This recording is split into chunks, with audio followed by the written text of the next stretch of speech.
Hey guys, उम्मीद है आप खुद को साफ और सेफ दोनों रख रहे हैं। बहुत जरूरी है हम सबका इस वायरस से बचना, जागरूक रहना और इससे जुड़ी हर खबर के बारे में पता होना।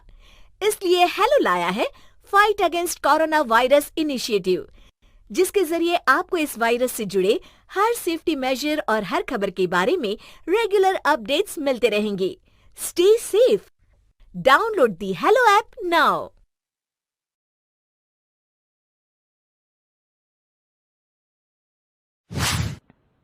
लक्ष्मी का अपने घर में पूरा दबदबा था। हिटलर की तरह वो सारा काम अपने पति और बेटे से करवाती। धीरे धीरे उसके पति की तबीयत खराब रहने लगी। सुनो जी, अब आप बुजुर्ग हो गए हो, काम में भी अब हाथ आपके फुर्ती से नहीं चलते। अरे भाग्यवान, भगवान से डर। तुझसे मैंने शादी अपने इकलौते बेटे के अच्छे पालन पोषण के लिए की थी, लेकिन तूने तो उसका बेड़ा गर्क कर दिया। मैंने क्या किया? पढ़ाया लिखाया, अब नौकरी नहीं लग रही तो मैं कैसे जिम्मेदार हो गई? अब घर में बैठकर रोटी तोड़ रहा था तो मैंने कहा काम ही कर ले। एक तो भला करो और ऊपर से बातें सुनो। तभी सारंग वहां आ जाता है। बहुत भूख लगी है माँ, कुछ खाने को दे दो। अब तुम्हारे पापा का हाथ तो चल नहीं रहा है। मैं ही जा रही हूँ आज किचन में, बनाती हूँ कुछ। हे भगवान, कैसे होगा इतना काम मुझसे? लक्ष्मी किचन में काम कर रही होती है कि तभी अचानक उसे आइडिया आता है। अरे मैं भी ना, अरे यहाँ तो फ्री की नौकरानी ला सकती हूँ मैं, फिर मैं क्यों खाना बना रही हूँ? उस दिन लक्ष्मी सारंग की पसंद का खाना बनाती है और बैठकर उसे बड़े ही प्यार से खिलाती है। खा ले बेटा, खा ले, पेट भर के खा ले।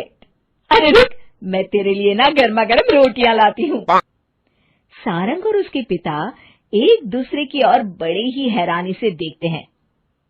बेटा सारंग, जरूर दाल में कुछ काला है, वरना ये औरत तो हमें बासी खाना भी सुकून से ना खाने दे।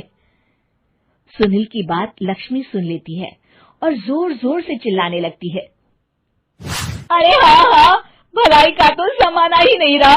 एक तो आग में खुद को जलाकर तुम लोगों के लिए खाना बना रही हूँ और ऊपर से तुम्हें दाल काली लग रही है। अरे माँ, पिताजी का ये मतलब नहीं था, तुम बुरा मत मानो। अरे हाँ बेटा, तू कहता है तो मान लेती हूँ। लक्ष्मी सारंग के पास बड़े ही प्यार से बैठ जाती है और फिर कहती है, बेटा मैंने ना तेरी शादी करने की सोच ली है। अब तेरे पिताजी के हाथ भी नहीं चलते, तो सोच रही हूँ तेरे लिए बीवी ले आऊं। अब पता नहीं ना मैं भी कब मर जाऊं।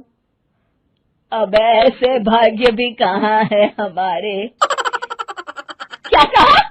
अरे हाँ, तुम तो चाहते ही हो कि मैं मर जाऊं, लेकिन मैं अपनी प्यारी बहू का चेहरा देखे बिना नहीं मरूंगी। हाँ माँ, शादी तो मैं कर लूं, लेकिन मैं नौकरी नहीं करता, फिर कोई क्यों देगा मुझे अपनी बेटी?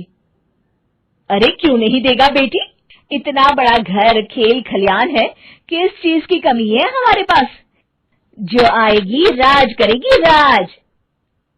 हम तो ना कर पाए राज, ये बोलो कि एक और नौकर तुम्हारे पास आ जाएगा। मैं कहती हूँ चुप हो जाओ। अरे खुद के घर का खाना बनाएगी तो क्या नौकरानी हो जाएगी? अब तुमसे तो किचन का काम होता नहीं, तो कोई तो करेगा ना। ठीक है माँ, तुम जैसा सही समझो बस। अब मेरी एक शर्त है, लड़की जो भी हो वो दिखने में कैसी भी हो या कहीं की भी हो, बस पढ़ी लिखी होनी चाहिए।